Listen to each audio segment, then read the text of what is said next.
You're welcome on Black Hot Fire Network. It's Africa Maria from Kampala, Uganda. Good evening.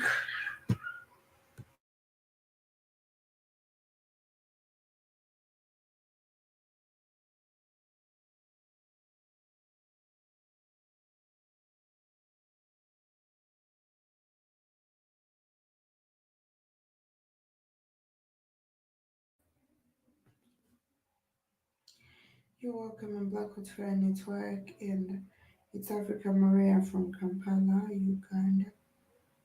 Today we're going to discuss about how the media has influenced African societies. Um, you know, African behavior patterns and social arrangement has very much been uh, affected by media, and also it has changed tremendously from the past decade. We have seen a lot of Africans actually embracing the so-called modernity in a very absurd way. Um, Media, as much as we are media professionals, there are some things that media does, and I don't know whether they do it directly or indirectly. But first of all, we all need to know that is being influenced by a small society or a small given group. Sorry, I was trying to text. Uh, a small society or a small given group of people, of course, who try so very much to influence the entire world. Me faster.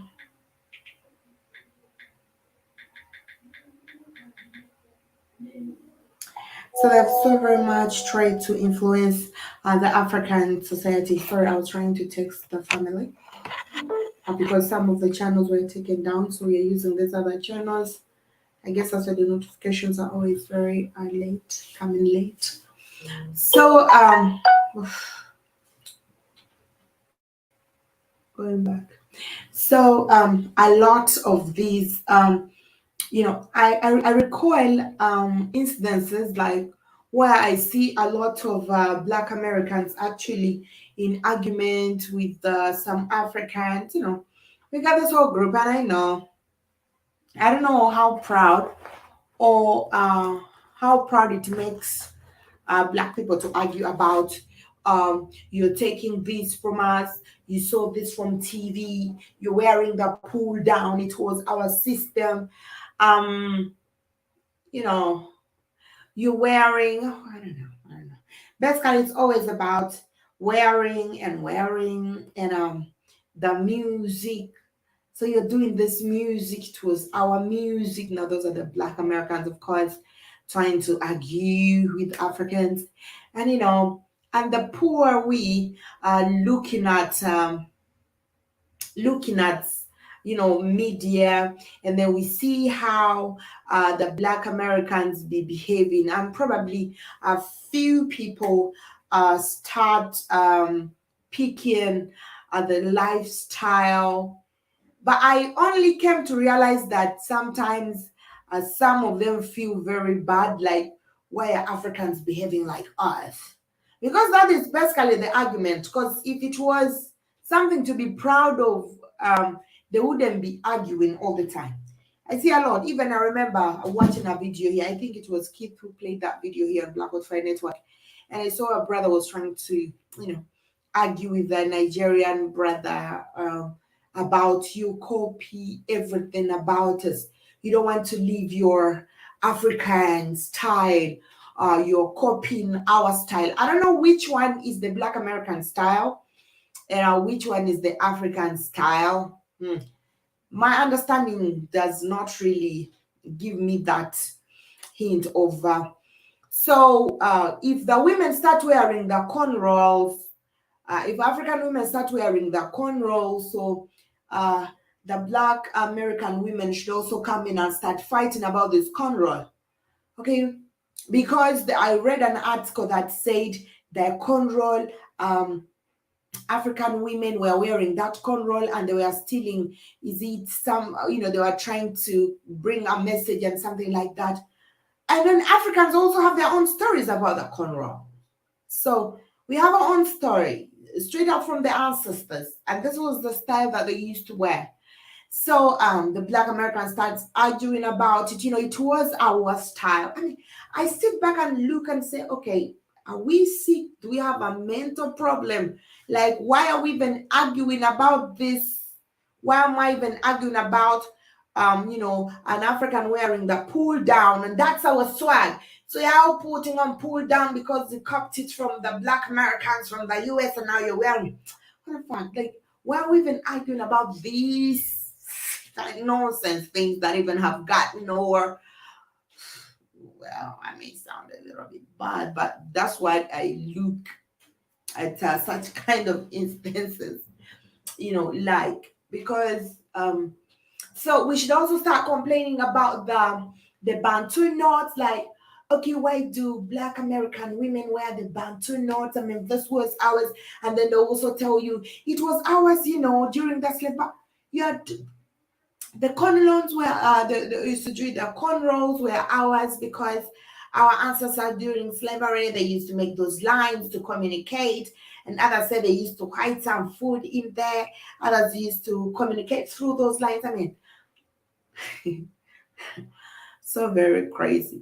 Everyone has their own story, so which makes Black people very confused. Which makes Black people very confused. I don't know why you should be arguing about a stupid thing, that has no sense at all. At all. Dr. Maria, I thought the white actress body had created cornrows. They did not, Jibby Jabba. Exactly, Maria. Stupid. Jibby Jabba is right in the house. No, she did not. Cornrows have existed before. They have been there during the days of our ancestors, and every African culture has their own story. They have their own story.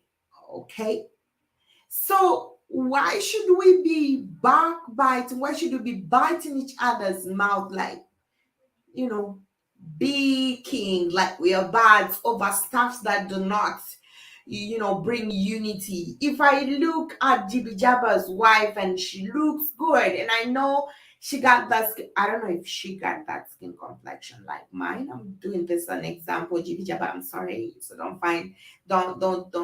I hope it doesn't offend you, but and then I look at her like she has the skin complexion like mine. She has the very type of hair like mine.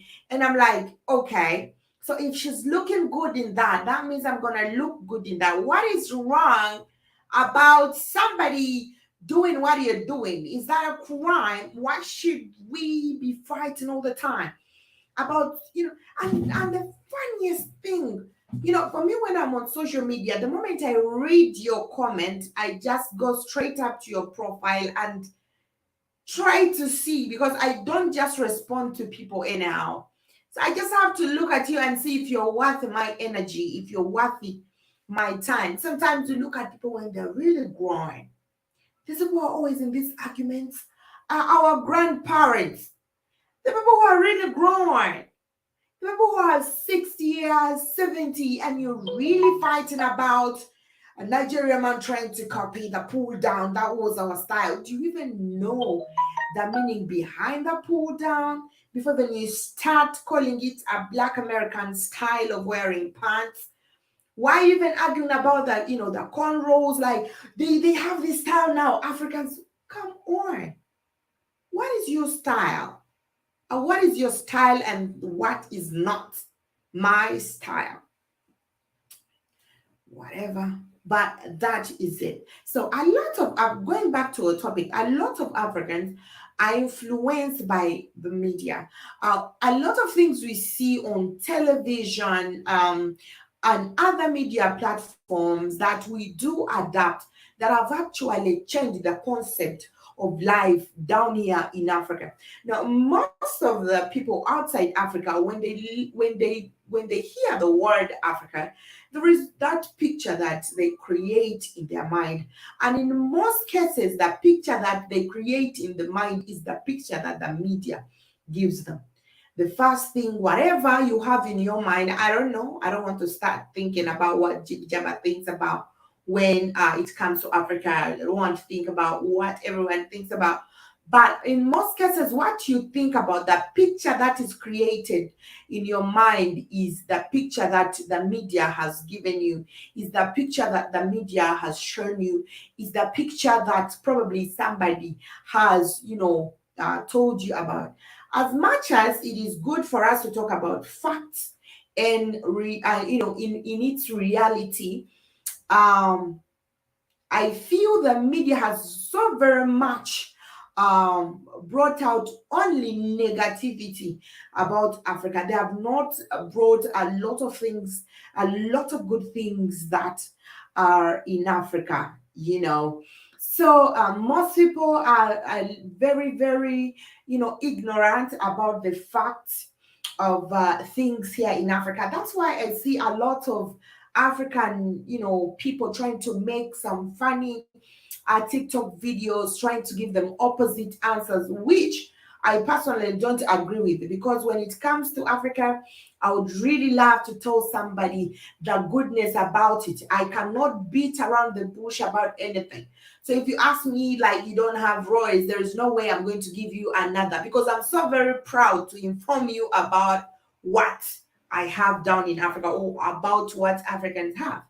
So just like the way media has influenced a lot of people outside Africa towards the knowledge of Africa, it has also influenced African society and its setup. During those days, every African was very proud to call themselves African. Nowadays, it is most Africans feel like it is, absurd for you to be an African. Yes, I know you're going through a lot. I would wish, maybe if I'm very angry, I would wish to say, I wish I wasn't, but I can't say because I'm proud.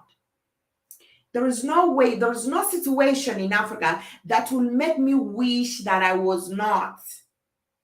There is no way, there is no condition that I experience in Africa that will make me wish I wasn't Black, that will make me wish that I was somebody else, but not African. Now, I don't know, but that is me. That is me, Mariah. So anybody else can have their own feeling towards situation down here.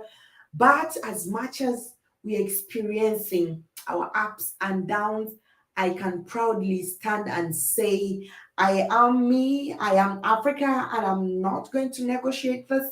And I'm very unapologetic about it, no matter the situation. Joby, I'm fine. I'm doing fine.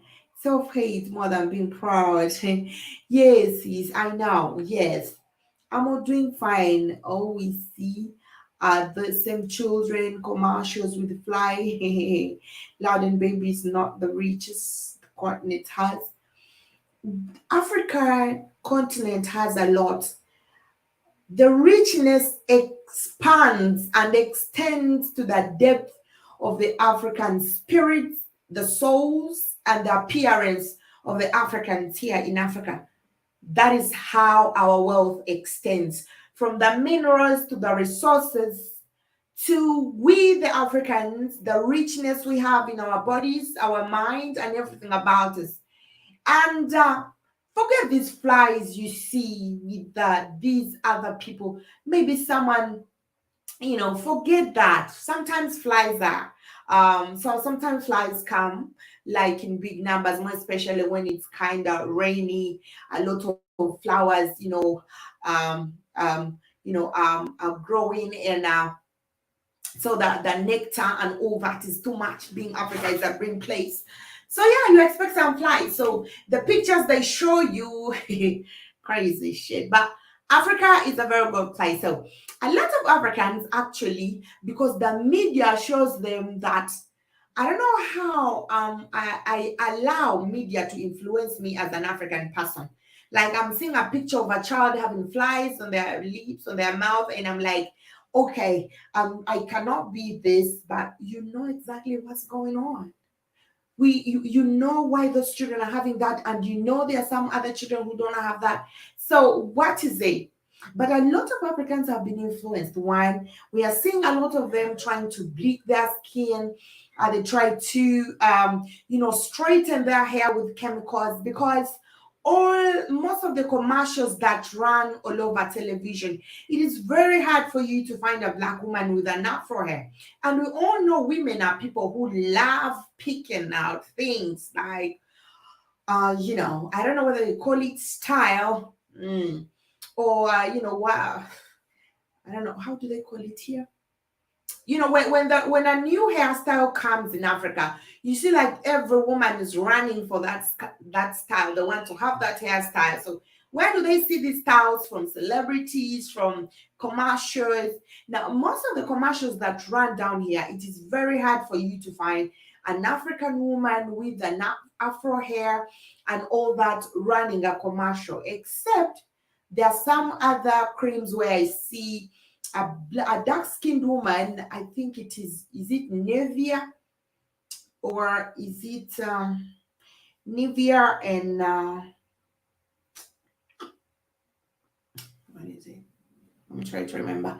So like where you see good women with some good complexion, of course, running these adverts. So but most of the creams and all the lotions and everything that goes with women, of course they have to show you a woman who is light skinned, so that probably to impart something in your head that if you do not have this skin texture, you are not that beautiful, or you are not to that standard. Because a commercial means a lot and everyone interprets a commercial in their own way. You are what some call best knowing self and proud. Thank you so much, Jibjaba. Hello, Dwight Davidson. You're welcome on Black Hot Fire Network. You're welcome. So, that has influenced a lot of Africans. Speaking of which, the family setup. Before, Africans were very proud, actually. You see, I live in the city, but it is very hard for you to find, like when I'm alone in this house.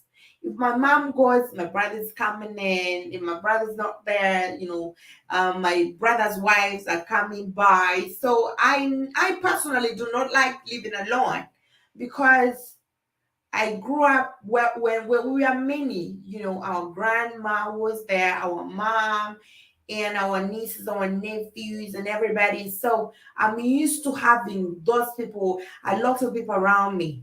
So the African, the media portrays that. First of all, it shows like if you decide to live with many people, that means you're going to be poor. And the reason as to why people are poor, because they have very many people living around them. But before, people were rich with all these many people, because there was division of labor. Work was done so very fast in a very short time.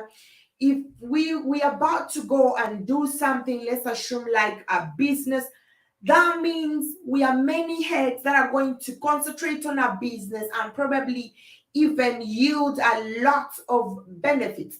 And I'm so very proud with some of my Black American brothers actually who are turning to polygamy. I'm seeing them starting big businesses with their wives, and that calls for Black achievement, I believe so. If only these women have come for a right purpose, because as I was trying to research, I realized that most of these women actually most of the Black American women who are agreeing to polygamy, lesbians, they are, I mean, how do they call them? How do they call them? I don't know. I think they're lesbian. They are, let me elaborate more. They are bisexuals. Yeah, that they do men than they do women, so they find it easy for them to live, in a polygamous way. That was not the African style. I don't know how they're doing their style, but that's not how Africans used to do. So most of the Black American women who are going to polygamy are women who are bisexuals. They do both men and women. So they find like, okay, it's okay. So I don't know how they imagined whatever business they're doing, but I'm glad that the few of those with whom I see, with whom I share views, have those women, and they have started up their businesses, which of course implies that they are going to, grow very rapidly and also develop. Because one head is better than I mean, two heads are better than one, and also these women have different business now.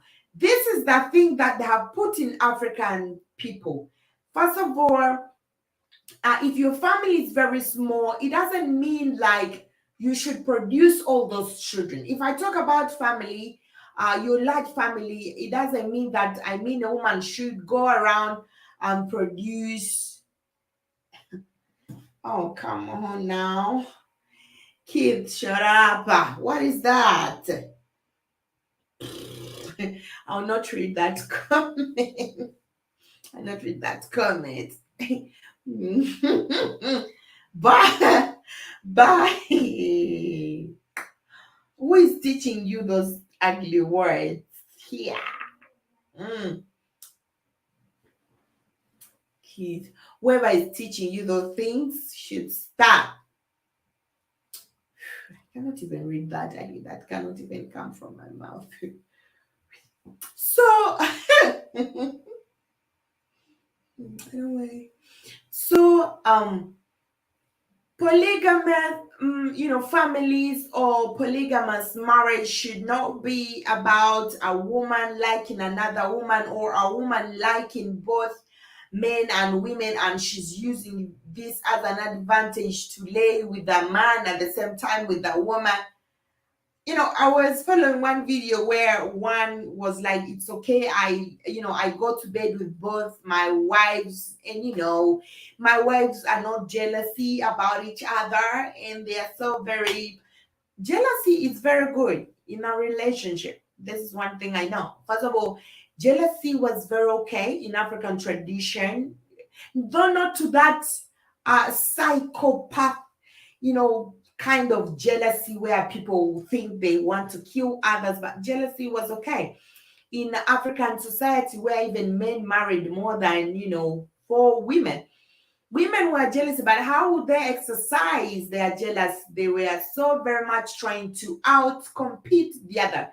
And that was a benefit to this man who married this women, because every woman wanted to prove herself. She wanted to prove like, I can do this better. I can take care of all these children better. So are the children coming this side? I'm going to make sure I take good care of them and all that. So every woman was trying to prove her worth, and also, of course, her abilities. Unlike nowadays, I don't know. So jealousy is normal, I guess. So you are not going to say you are in a polygamous family or marriage and your wives are not feeling jealousy about it. It is normal. A little jealousy is okay, I think. I think everyone feels proud when they know somebody is feeling jealous about them. Then when somebody doesn't really care what's going around. So people should stop shying away from the fact that jealousy is good, more especially, if it when it comes to a relationship. Not this jealous of mad people. Some people are mad. So that I don't know whether I should term that as jealousy. I'm seeing General Mosquito, Lando Winter, thank you very much. That's Sakaba's only she shares that. Africa practice polygamy for the purpose of creating community. It has nothing to do with love. Hello, Mariah. Hello, General Mosquito. So, Lando says that they were practicing polygamous for the purpose of creating community. It had got nothing to do with love. One thing I know for that experience of heart, with my grandparents, my great grandparents' stories, I will tell you that it was very important in African society for a family to be well trained and very disciplined, because men used not go to families hunting for women, but their families would go and pick women that they feel come from representable families. Representable families has got nothing to do with wealth families, but families that are disciplined, and families that have knowledge about everything that concerns the African society and all that. And also so they had their criteria to which they'll choose women, of course. But love used to grow, of course, because first of all, they would bring you somebody you've never seen before, and just because your elder brothers or your mom or dad or family knows that the family of this woman is a good family, so that they know these people, how they carry themselves and how they behave and all that, they go and pick that woman. But of course, you will not love that woman at that time. But because you have the right, your duties that you're supposed to exercise on this woman, of course, slowly by slowly, and what the woman does, the care and everything that she does towards that very man and the family, of course, the man learns to love the woman. So in the end of it all, they end up loving each other, like you're saying. But of course, creating a community was very important. And African women at that time, having children wasn't like a problem, like a taboo, like it is right now, where you having even 4 children and everyone is like, how come? And how come? You know, because the society has trained people that having children is ignorance.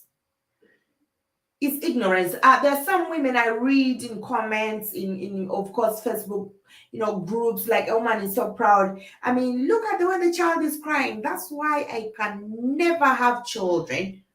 So you find like a woman is very proud. I know it is your right for you, but I don't think if you grew up in a community where it is okay to have children, you would hate having children. And the funniest thing of all is for you hate having your own children, but you start lying to people that you love other people's children. How can you love somebody else's child when you cannot even wish to have your own, or have a child? You feel like it is disgusting for you to have a child, and then you want to adapt people's children. You can tell me you want to adapt because of reasons, probably. Give me an excuse, like there are a lot of children out there who are going through a lot and all that and all. But don't tell me like I don't want to have kids, I don't, but you want to adapt people's children for your own reasons. Marriage should be about business, cooperation, beat love, in my opinion. Yeah, true. Yeah, because of course, um, business cooperation will be good. It will be good. But this issue of marriage and you staying with somebody goes beyond business. Okay, love has more to do with commitment, emotions, and feelings. Changes, commitment transcends and evolves. Exactly. So that's why it is. I agree with your comment, Lando, because that's why, people always say that women taking a lot, but me, according to my experience, I think men taking a lot. Women give up so fast. Though that, well, I don't know.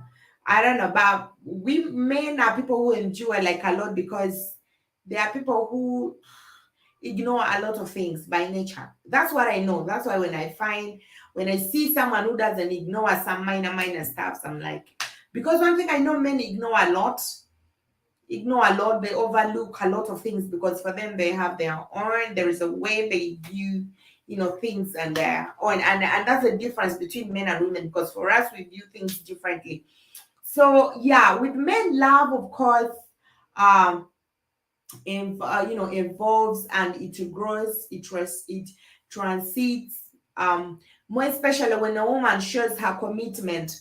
Because one thing I believe that, like right now, most of the African people who are trying to deal with the polygamy system, I'm not talking about these ones who have their own sexual benefits, like I'm seeing, because I always ask a few sisters in some groups who claim, they always show their pictures, like, I have my man, he's from Alabama, and we are free and we're good.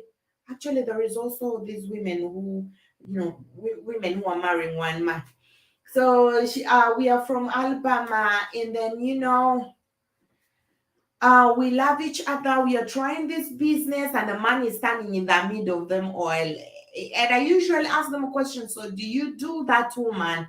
And I'm like, yeah, and my baby is okay with it. So we do each other. Like, okay, so you do each other. Crazy shit. So that means it's not, that means if you were not doing each other, you would not be having this man. You're only having this man because you love the men, and also you love the women. So for your purpose of this man is, and I also saw, like, it is my wife who picked, no, yeah, it is my wife who chose her, she brought her around. I don't know how men are even so blind about this. Anyway, maybe I don't know, people have their own purpose in life and how they view things. So it is my wife who brought her. So your wife brought her girlfriend. If these people decide to work together, my brother, they can kick you out of their life, because and I don't know how men do not see this. But anyway, maybe that's your style, and this is what modernity brings about. It is okay for people to have their own rights. Now that even we are seeing those who fall in love with animals have their own right to get married to your dog, to their dogs and cats, and that, of course. Anyway, so in African tradition society, marriage was very important. You were marrying for various reasons. We are marrying for various reasons: to expand your community, to create an army, and of course, this issue of intimacy wasn't the major thing. Like, most people nowadays carry marriage. I'm not like saying it is not good for you to enjoy sex or whatever, but nowadays I see it like it is something that people put forward before any other thing. It is something that people think about before any other thing. So in African tradition, it wasn't like that. It was very okay even for someone to marry a woman, and they even travel, or they even go, for war, and they come back and find their women there, because these women knew it wasn't about sex. They are here for some purpose. They're here for a reason, and that was to expand, the communities, the family expansion, protecting the Black legacy, the African culture, and those, because they believed the bigger the society, the bigger the security, the stronger, the protection, and also they would believe that their legacy and tradition will be carried on to generations and generations. And that's why it was very hard for you to find them intermarrying. And that's also why it was very important for them to marry from families that were knowledgeable. First of all, knowledge, wisdom, and understanding was very important when it came to spouse selection in African society. And that's why most of the Asian people were very smart, because it was very important. Before anything else, they would know that do their family, is her family, are they smart people? Are they knowledgeable? How do they execute things? Because all they wanted was to protect their generation. A man knew that if I'm going to marry in this family, I should know the kind of children I'm going to bear. Are these children going to be smart? will they have the wisdom to, lay down strategies and also understand the coming generation? First of all, our ancestors were very scared of the future. They are very scared of the future because of course, like I told you before, they had a lot of seers, so a lot of things were prophesied during their days by the seers. Now, most of these people were very scared of the future. Like they knew what might happen, they knew what was going to happen at that time. So the basic things they used to follow when they are trying to identify a man or a woman is this woman smart enough? Does she have the knowledge? Her family, are they smart? Are they creative? Things like that. Because they always knew, if I marry a smart woman, definitely I'm gonna have a smart child. If I marry a woman who has, the intelligence, I'm definitely going to have an intelligent child. So these people were always focusing a lot on these things. And that's why you'd find them having these different women. One, he will know, okay, the other family, they are very smart, they are this, but they do not have this because, of course, people cannot have everything. And what will she do? She'll get that smart woman with whom she knows she's very intelligent, very creative. Now she'll get that woman and give her a responsibility. She will know, okay, Maria can do this because she's very smart. Okay, she can do this. My first wife can do this. I'm going to give her this duty. And then she knows my second wife is not like that, but she can do this. So they were distributing this. So there is no way you would say in a family they have failed to do something, because there are always somebody who would do what others cannot do. So that was how these men were selecting their women. And then you also know, this woman, I mean, she's very clean. She's good at taking care of children and all that. So that will be her duty. That will be her responsibility. And that's how men used to select their, wives. And that's how families used to choose, wives for their sons, and mothers, I mean, families choosing, husbands for their daughters, of course. That's how to see. And then if that family has ever had, the first wife was a very important, because there is no way a family would allow their daughter to get married to a man who has a first wife as a failure, who has a first wife who is doing nothing. She's not recognized in the community. She's not hardworking. Her children are not, disciplined and all that. So they would not allow their daughter to come and get married to you. So the first wife was a very important, was very, very important into, recruiting this other. Let me use the word recruiting because Lando was telling us there was no love at that time. It was a mission. And actually, as you listen to these words, you'll know that it was a mission. Men were going out there to select, to make sure that they create that, because we know family is, of course, the smallest unit of a society. So a society begins from a family. So men will go out there to choose those women that they knew were going to bring out good yields in their families. So if your first wife fails you, you will fail. Your entire life is going to fail, because no one will give you their daughter. The first question will be like, how is his first wife? So what these men would do first and foremost, because they would choose to marry smart women, more especially smart women were the first women they would marry, because they would know these women would understand and know how to handle everything. First of all, they were the ones who would organize the rest of the line of all those women that the husband is trying to marry. So she will be the one trying to bring them together, you know. So first wives had a very huge role to play, and these other women would respect these first wives very, very much, because they had a lot to do, and also very big role to play in both their husband's life and also the life of these new married women who are just joining the family.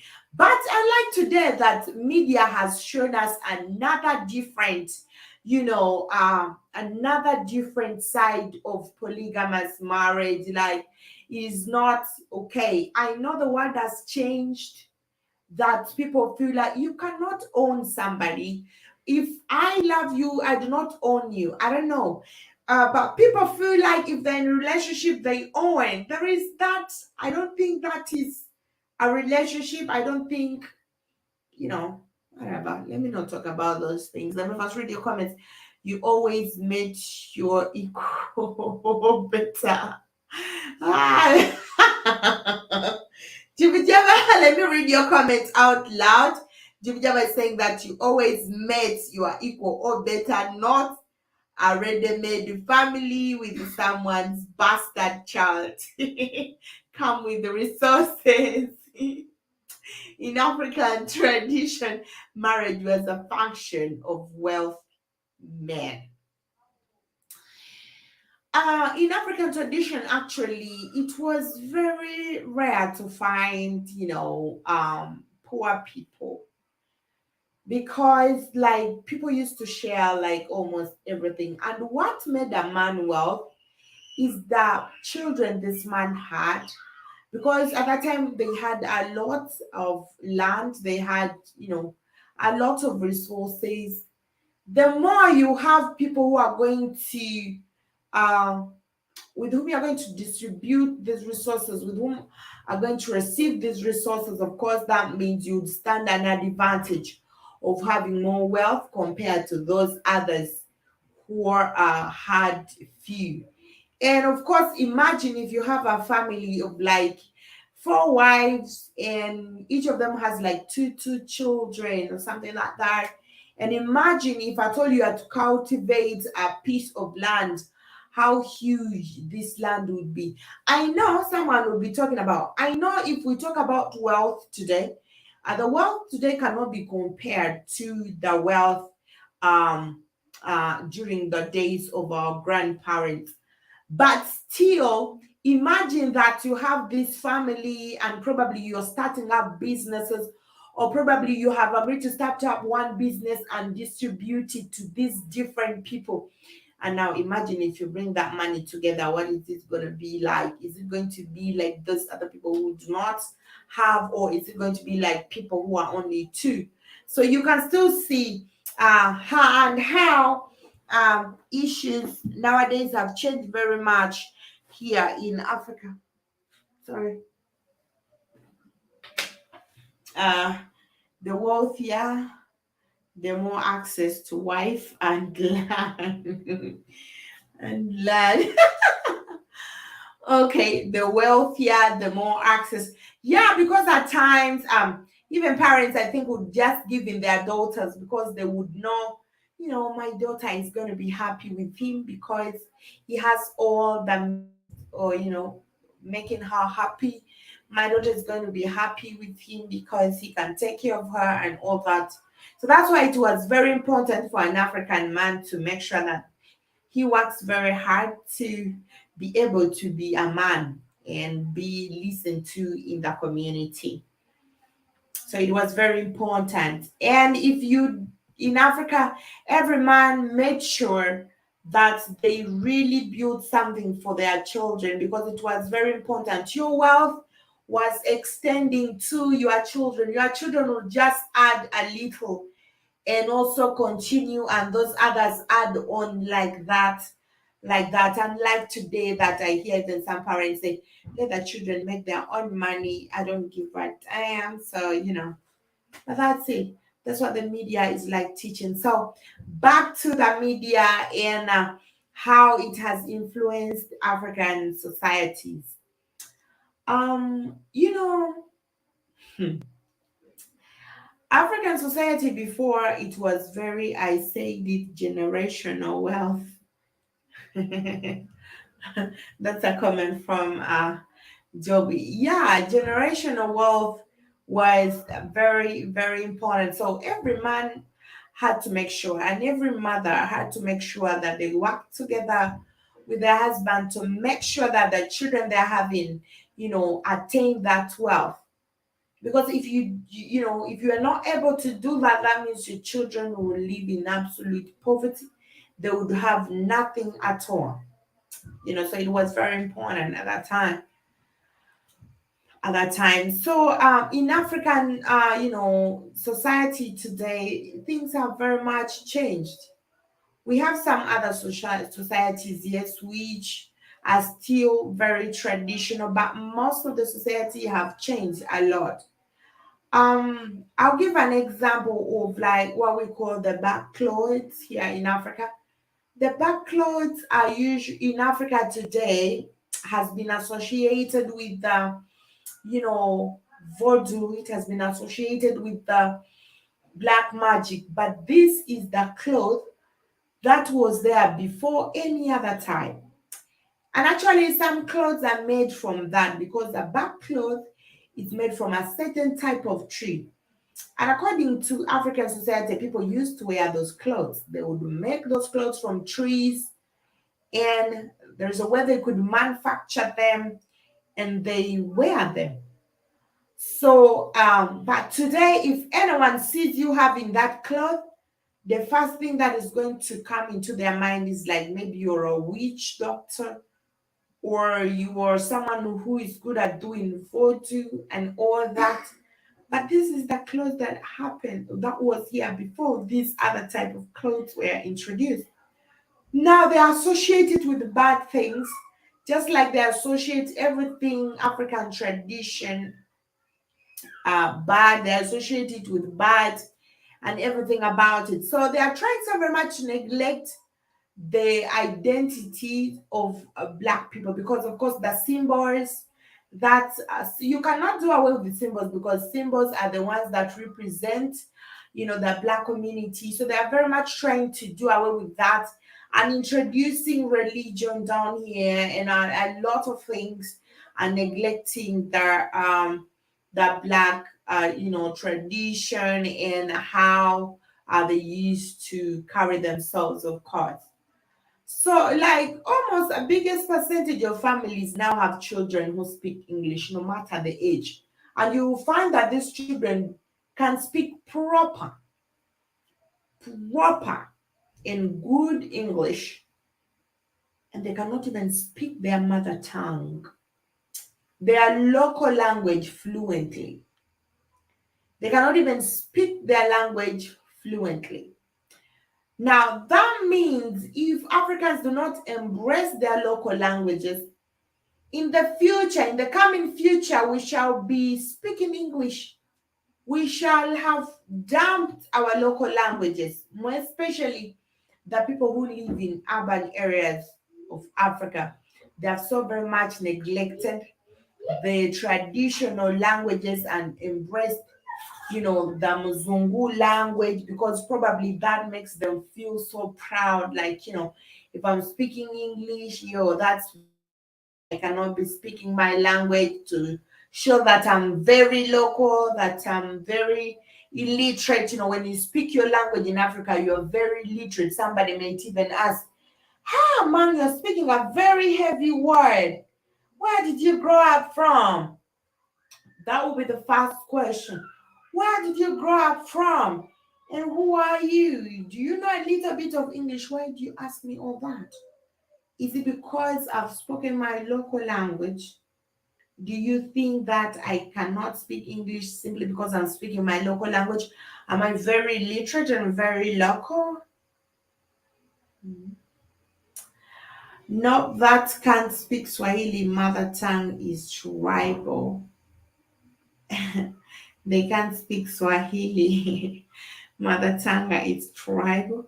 No, you will be speaking Chinese. Chinese is also coming, of course. Chinese is also coming.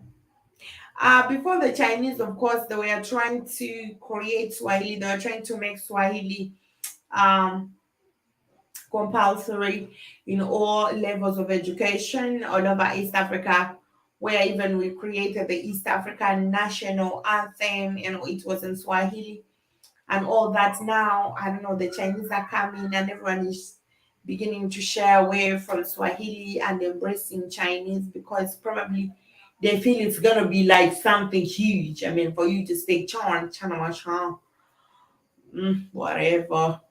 Mm. But that's Africa for you. We love to adapt a lot. And then when it comes to, media influence, Africans love to adapt a lot of negative things. We do not adapt positive things. We do not adapt good things. Or we love bad things. You know, a lot of bad things. You look at somebody and you're like, okay, at least if you had, imitated something better than what you're doing now, it would be good. In the US, polygamy should be used to eliminate the single mother plague and make them wives. However, wealthy men cannot absorb all of these women. So, good, hard working men should take on these women and their children and prepare for the coming hard times. Generational wealth may only be attained by the children after the coming depression. Generational wealth is a capitalist concept. I am for more communal society and economy. That's a comment from Dwight Davidson. Thank you very much for that great comment. And of course, even in African society, polygamous marriage was carried out, you know, in for different reasons, and that was also among the reason you'd find that a woman has lost, her husband, and she has children, and another man decides to come in and take full responsibility of these children, and this man would treat these children as his own. And unless someone, told these children that he's not your biological father, most children in African tradition actually grew up in families thinking that the men of those families are their fathers because nobody even told them that this isn't your dad. They took care of these children like their own. The children had right shares, just like these others, because this was a commitment.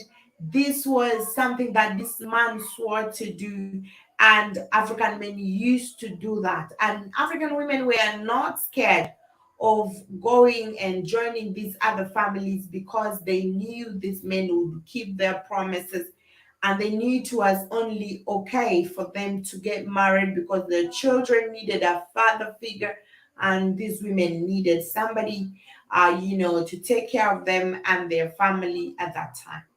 So yeah, that was also the reason, just like Dwight is saying, in the US, if men who support polygamy would go in for the single mother and also break that single mother plague, we know why a lot of mothers are single nowadays, both in Africa and also in the US, more especially in the Black community. This has got nothing to do with unfortunately anything. This is something that is programmed. Probably that may be a topic of tomorrow. Like, why do we have a lot of single mothers in the African community? Why is it that very many women are raising their children single handedly? Because this has been programmed. And when we say this has been programmed, it has been programmed in the mind of these people who are playing a major role in child grooming and, of course, in a family.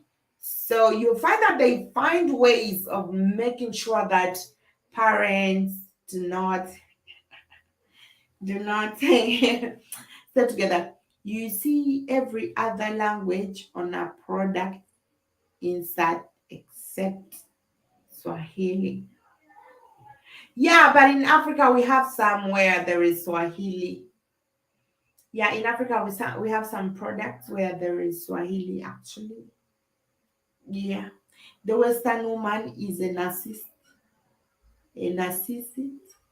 She will not be in a polygamist marriage, but she will cheat.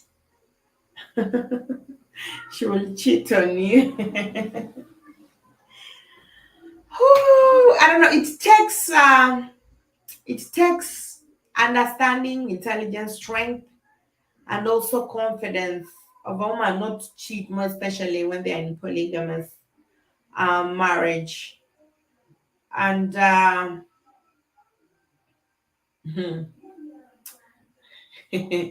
think even before, since 1973, and the welfare state in the US is why we have bastard babies. Yeah, that will be our topic of tomorrow. I promise you that's going to be my topic tomorrow. So we are going to look at all those basics and the reason as to why we have single parenthood in Black communities. And actually, it is getting even down here in Africa. It is so very rampant. But like I was saying, it takes a strong, I think for people to agree to polygamous marriage, I think they should be taught about, these very things. So polygamous marriage isn't something of like jumping into and probably agreeing with simply because you want to make your spouse happy. And the end, you may not manage it. Since 1972. So, guys, thank you very much for watching Black Hot Fire Network. Thank you very much for supporting Black Hot Fire Network. Today we heard Detective Chocolate, Robert Williams. You're late, but still you're welcome on Black Hot Fire Network. Thank you very much for watching my show. I know you're going to run the moment you drop in that.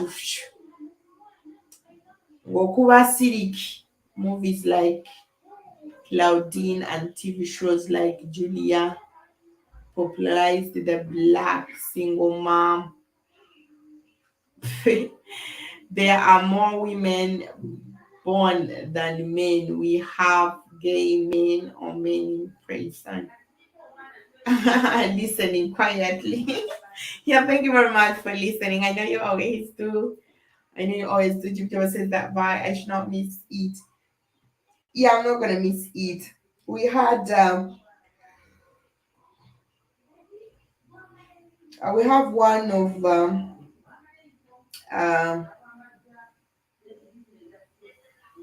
we had one of our MPs who was killed today. He was shot dead. Just one of our neighbors here. So we are going for a video, but I'm just going to be there for like 30 minutes and I come away from there. Short dead,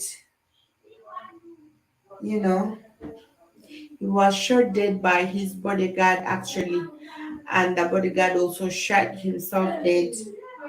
And he wrote a note saying that he was demanding this honorable a huge amount of money, approximately something like 10 million Ugandan shillings.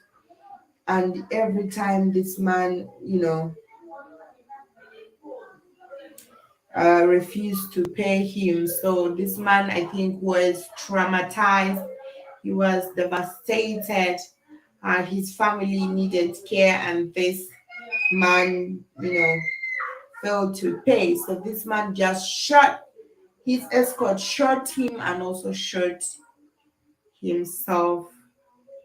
And they died. They're actually our neighbors here.